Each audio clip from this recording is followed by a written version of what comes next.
Hello and welcome to the 420 FTL cannon explanation. This is a cannon that I was working on with the GPW. We actually worked on this cannon together and finished it. There was a couple of other iterations of the cannon that I worked on alone before the 420 cannon. Mainly was 360 cannon that I worked on with Russian machine, and then I also worked on the 720 cannon after that, and then the 9000 cannon, and following up that 420 cannon, which is this one. And this is a cannon demonstration. If you guys haven't seen the other video, just to show, here in survival, we have a couple of locations that they're programming cannon to. So we're going to go to the slime farm. And after programming it on the panel, we need to click the button to send the program into the cannon. It takes a little while. It takes roughly 10 seconds. And the cannon will be programmed. And after that, there is also a pressure plate with pearls down here. We just walk in and need to stand in this corner, not against that other corner, this corner over here with the trapdoors, because we need to be aligned, and then throw the pearl straight up. That's it. And then you just wait. You can also watch the TNT explode. You're locked in place because you can't move away. If you log out at this moment, the cannon will explode. It will cause issues. It'll take just a second, and we just arrived. So I will go back to the cannon, and then we will do another shot to a different destination. You can see here me taking a piston bolt. It will take me roughly 2 minutes to travel the distance back, 2 to 3 minutes. That distance that we traveled with a cannon takes just a fraction of a second, while taking the piston bolt back takes several seconds. It's also a little bit more tedious traveling back like this, so you can also just use the old-fashioned kill yourself and you're back at your bed trick to go back, or you can just use a stasis, pearl stasis. Can also be used in 12. You can also actually use pearl stasis. You just need to put the pearl in a lazy chunk. Here we are back at the cannon, and you can see that we just went to the slime farm and I just traveled back. And if I want to choose a different destination, let's just go to the piggy Perry. The second I change the panel's destination, the boot locks up and it prevents you from entering the boot. That basically means that the cannon is programmed in a different destination. If you go back to the old destination, the cannon will actually unlock and you can actually use it. But if you want to go to a new destination, you need to actually click this button to program it. After clicking it, you just wait. Beware that you can't spam this panel. It can cause issues, so don't click the buttons too fast. There we go. Just enter the boot and we just throw the pearl. And now you just wait.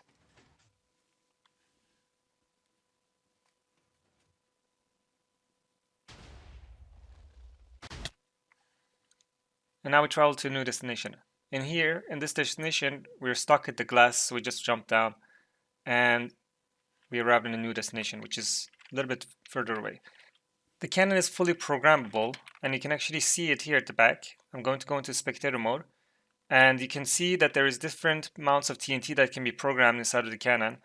This basically indicates how much TNT you put in the different sides of the cannon. There is a red and a blue side. The blue side is on the left and the red side is on the right. I've explained this already in the previous video, but I'm going to explain it short. Angle of which the direction the cannon will be programmed are basically programmed by these two pins.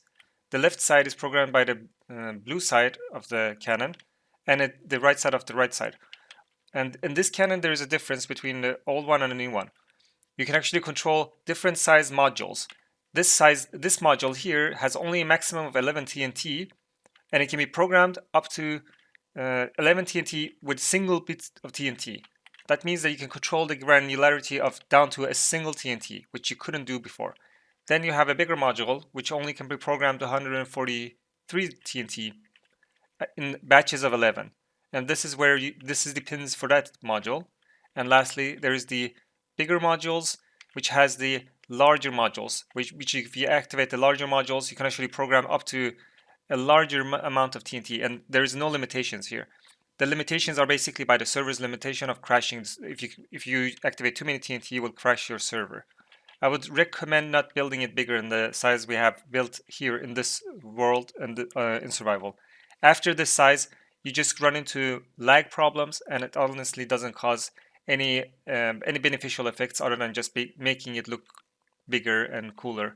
But this size is perfectly fitting for any technical survival server. Like, it's probably good for if it was half as big as well. So the second important thing to remember when building this cannon is that all of the top modules have to be in the positive region. The TNT modules will not work if they're in a negative region. All of these TNT modules have to be in a positive X and a positive Z regions well, the cannon needs to be built in the positive areas. If it's built in a negative area, there are these side effects caused by power lines. I'll already explained what they do. They basically cause hitbox glitches on TNT and make the TNT not go exactly where it's supposed to go. It can also cause issues and make the cannon blow up. This is the world download that will be provided for this cannon, and it's oversized. In general, you don't need this much TNT for your cannon in survival, but generally I wanted to just see what the maximum efficiency of this cannon is. And also, given that Carpet has some optimizations, I just enabled all the Carpet optimizations and built the cannon as big as it possibly can be at Redesigned 16. And I'm using Redesigned 16 and getting the TNT to the maximum area reach of how many TNT you can actually activate before going to lazy chunks. You can load more chunks and activate even more TNT, but you would for sure server crash if you're actually running anything but Carpet with a lot of optimizations. There are 3 optimizations that you can use for Carpet. Carpet Unloaded Entity Fix allows you to even chunk load when the Perl enters a new chunk that is unloaded. This is a non-vanilla feature, but it actually helps make chunk loading possible using chest loading. I will show chest loading a little bit later. This is what we actually use in Hecate, and I prefer this method. It makes chunk loading much easier, but if you don't use this method, then you need to use the regular chunk loading that has actually been described in the previous videos that I've already done in the 360 Canon video. And it's really simple how to attach the chunk loading to these wires, and you can actually just follow the tutorial on that previous video. So the second chunk optimization you can use, the Carpet TNT movement movement optimization. This Carpet rule makes it so that TNT can be cached, and when TNT moves around, it lags less, given less calculations needs to be done. The last optimization is optimized TNT. This Carpet rule makes it so that cannons can be optimized to a point where TNT doesn't cause much lag at all for a regular server if the TNT is blowing up in the same location, and especially if it's blowing up inside of a liquid like lava, and it doesn't need to cause any damage to any blocks. These 3 Carpet rules help make the cannon much better and easier to use in survival. But if you don't play on survival, you play on vanilla, then clearly you need to make the cannon much smaller and much more reasonable to fit your needs. Otherwise, you will definitely crash the server.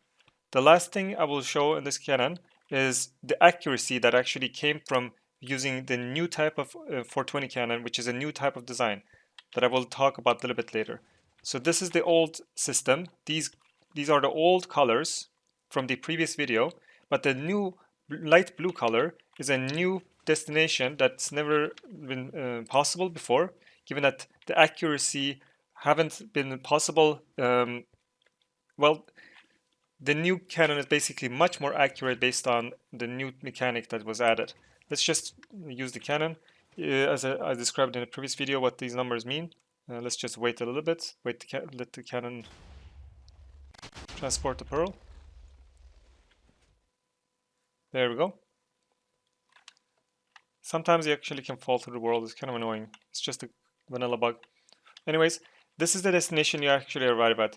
And you can see how close it is. This is not a destination that you can actually use.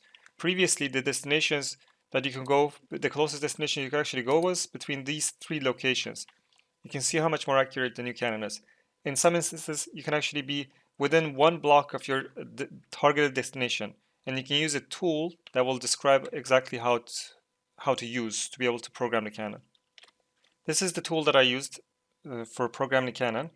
To be able to program the cannon to go to a destination, let's actually switch over back to survival, and we can actually look at a practical scenario where we already have a programmed cannon in survival, and we can just use the same coordinates to go to the same location we already have. So let's say that we want to program a new destination. The first thing we need to decide is where on the panel we want to program it. I've already chosen it, so we want to program it to go to the Piggy Perry. And we haven't programmed it yet. Let's just assume that we haven't done it yet, but it's already done in survival, so we don't need to actually do it again. But it's a good demonstration. So let's go into spectator mode so we can actually see what's going on behind the scene. So the third panel row is actually represented by the third programming row in the back. And it's this row in the back that is the third one. 1, 2, 3, the third from top. And then over here, you can actually see all the programming pins. These are the observers. They feed into the doors, and then they go up to the cannon. So to program the cannon to go to the destination, I already have the program's destination. This is the exact location we need to go to. These are block coordinates, exact coordinates that you can see when you open the F3 screen.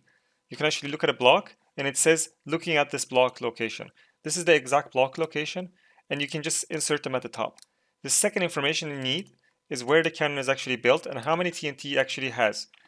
So the first thing you need to do when you actually build your cannon is to look at these coordinates, the chunk coordinates, 9, 7. 9, 7 is actually the chunk coordinates of the cannon where we have built it in survival. Yours might be in a different location. Preferably it should be in a positive region as mentioned before. And the maximum TNT is basically the size of the cannon that you have. Ours is using 5 modules, and that's 1441 TNT on the left side. Not the right side, just on one side. So you insert the amount of TNT on one side of the cannon, and that's this amount. And you need to also include the amount of TNT that is in the smaller basket, which is also possible that you don't just count the modules, which is 286 TNT per module. There's also 11 TNT here. So 11 plus 286 times how many ever modules you have. Then the next thing is to insert all of these numbers and choose which type of cannon explosion you want to have. Do you want to use less TNT? Then you do minimum TNT because you want to lag the server less, but generally speaking, most people want to use the maximum amount of TNT. That's why I've already preset it here. Then you click calculate. Now there's a bit of information that shows up here that might be a little bit confusing, but it's quite simple, it's straightforward. As I will demonstrate, and you can actually understand what these informations mean. The first row is the destination, the destination direction. This is the direction type. And we need to program the cannon with these bits. It's basically traveling east. We are going to travel eastwards, and it seems to be like that is the case. We need to go in that direction, which is correct. And this is the exact angle that the cannon will shoot at. This is the angle. You can actually see the angle right here. This is the angle that the cannon will shoot when it goes to this location. After that, you will look into these locations. This is these lines that come after. So not the first line, that's just for the direction. The second line is the programming amount, or the TNT amount that you want to actually program it with. So it's been sorted right now with distance. If you want to get as close to your destination as possible, then you can slide the bar to the left. Then you can get to your destination and be as close as possible. But if you care less about being close to your destination and want to just be using the maximum amount of TNT to arrive at your destination as fast as possible, then you slide the bar towards the right. And if we slide the bar all the way to the right, you can actually see some of these numbers change and the numbers rearrange themselves. Sometimes you want to be close, but also use as much TNT as possible. Then you just decide on your own, like that's what the bar here is doing. So let's just use the maximum amount of TNT because we don't care about being close to the destination. Sometimes the destination can be undesirable. If we go down the list here, 15 blocks from the destination, sometimes it could be up to 200 blocks. That's kind of bad. But let's just pick this location because we are, according to the program, we are going to be only half a block away from the destination, 0.4 blocks. And it will arrive after one game tick. So the Pearl will travel for one game tick and arrive at the destination. It will use a total amount of 1,209 TNT. And this information here is the amount of TNT we will program the left side of the cannon, the blue side, and the red side. And that's what the information on this side of the cannon is, the tool is telling us. Now, if you take these numbers, 661, and insert it here, which I've done already, and also the direction. Direction is basically 2 from found up top. You click the programming of the cannon. Now, this information is basically telling you how to program the cannon. Now, blue is basically the blue side, and then it tells us to attach 472 TNT, 88 TNT, and 1 TNT. So if we go and look at the row we were looking at before, right here, there is the cannon being programmed with this pin 572 TNT. That's this pin, and wherever it says to attach enable the pin, we attach an observer, and wherever it's not saying anything, we just attach a block and not sending a signal. 88 and 1. That's what the program is telling us. And then the direction as well. The direction is being indicated by the left pin and the right pin. So the left pin is this side and the right pin is on that side. And we just basically attach an observer on the left side and not on the right side. That's what the program is telling us. Now the red side is also the same exact as the blue side, and it's telling us to program it in this fashion, and it's quite straightforward. Now that's just the programming part of the cannon. Now the cannon has been programmed. We also need to chunk load the Perl as well, because the chunk loading isn't done automatically by the game. Perls only travel when wherever there is chunk loading.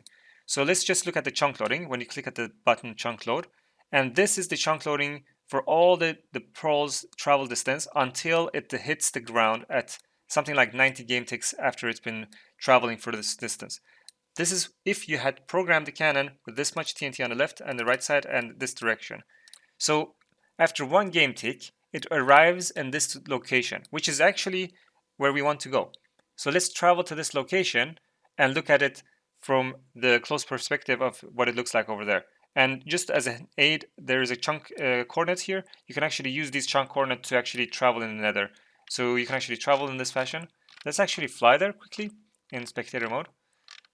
Somewhere around right here. There we go. So this is the chunk location where you need to chunk load. And this is the chunk loading we were talking about with chests. You can actually use chests. And the chest loading is very simple. I will actually provide a schematic for this as well. The center location needs to be chunk loaded, and this is only working because of a carpet rule called unloaded entity fix.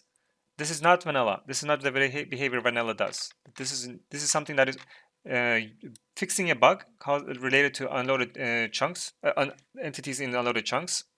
Basically, when entities disappear when you go into unloaded chunks, and it has a side effect of loading chunks as well. So you can actually use that to load chunks with pearls. Now, chest loading can be used.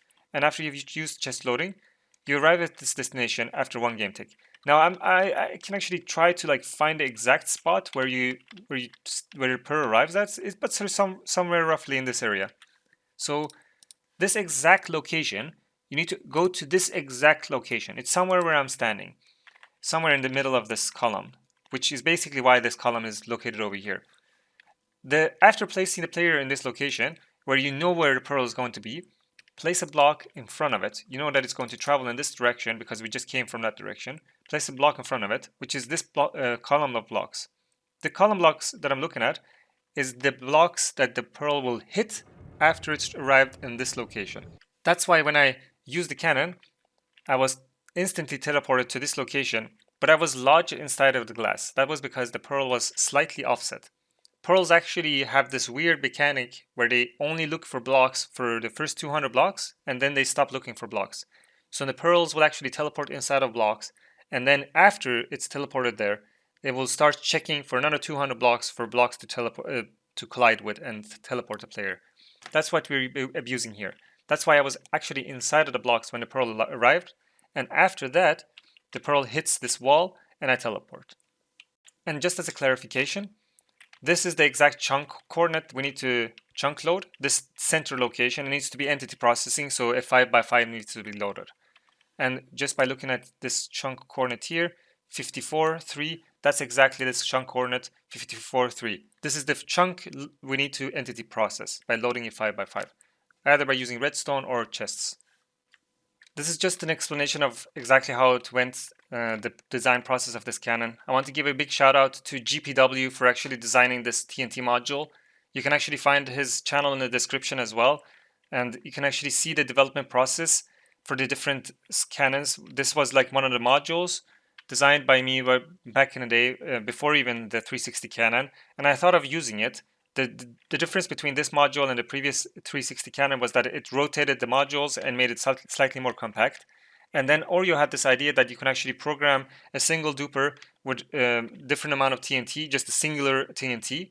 And the accuracy of the cannon went from being something in the ballparks of attaching or adding 22 TNT per batch to adding a single TNT per batch, which is much more efficient.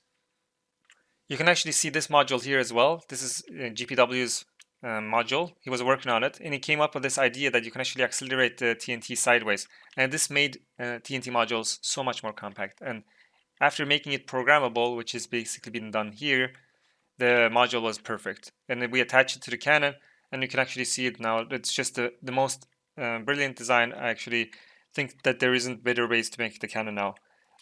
As of right now, I think the development process of this cannon have gotten to the point where it's almost at the edges of what's possible with cannons, regular cannons at least, for survival. And this is the perfect thing you can actually build. If you want to build this, just load in the schematic, FTL, you just load it in. And what you just do is to you grab a stick or whichever tool you use, and then you place it into the world. You can actually see there is a alignment system here. This alignment is supposed to line up with a chunk. Let's line it up. There we go. Now it's been lined up. This needs to be lined up with a chunk. It doesn't matter where the cannon is located, as long as it's lined up with this chunk, with using these gold markers. You don't actually need to build them. And also the location where the pearl is needs to also be on top of the bedrock roof. You need to basically stand on the bedrock roof when you're throwing the pearl. There is some chunks, some of the areas where you can see this is red areas. All of this needs to be basically removed, bedrock removed. I mean, this is cannon designed for 1.12, so I would assume that it's quite easy to remove the bedrock. And you can see it with glass here. This stuff here needs to be removed with bedrock, and also this location over here. And some areas of the cannon needs to basically be cleared with bedrock so that it's easier to build the cannon into it. And I expect if someone actually puts a lot of effort into building this thing, they should probably have the resources to be able to remove the bedrock as well. And besides that, we actually tried to build this in survival to see how fast it goes. Excluding from the decorations, which was done by actually Kuiri, the bottom part of the world. You can actually see it in the video.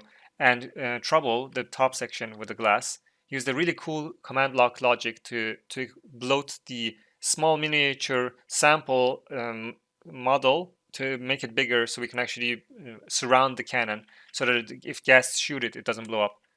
The cannon was actually built in survival in about less than I would say 3 or 4 days, and we used Lightmatica and used Easy Place, and it didn't take too long at all. It's slightly sensitive. It could be improved, and I actually will make an edit on the schematic so that people actually can download the edited version where there is all these details included. And GPW also added some edits to the TNT alignment, making the alignment much more reliable.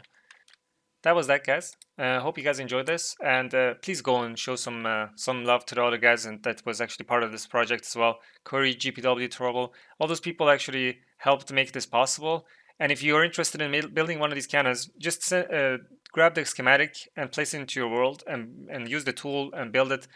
I don't think it's that much more complicated than just following the schematic tutorial and just placing the blocks. It's not that complicated at all. We only had 2 accidents on the server where we took the backup of the cannon and just made sure that the cannon is not just completely blown out of smithereens and restored the chunks where the cannon was located in. And it wasn't that difficult to do. It was just a swap of one region file when it was done. So if you actually build one of these cannons, they function pretty well, and they only break if someone accidentally logs out in the worst possible moment. Otherwise, we've been using the cannon in survival for several months, and there has been no problems with it. Hopefully you guys will enjoy this using some of these cannons. And just as a Easter egg, I will leave this for you guys that are interested. You guys can go to the moon inside of this world. This is a little bit of an Easter egg that me and GPW left for you guys. I won't spoiler it, so you guys can download this world. You also need to enable the carpet rules, carpet unloaded entity fix, carpet optimize TNT. Otherwise, your computer will crash. You can also optimize TNT movement optimization. all these 3 carpet rules, just make sure you have them on, otherwise you can't go to the moon because there is too many TNT that's being activated. Make sure that you also play on render distance 16 when you're building or using the cannon. If you do all of this, then you can actually go there and check out what we have built for you guys there. Anyways, bye bye!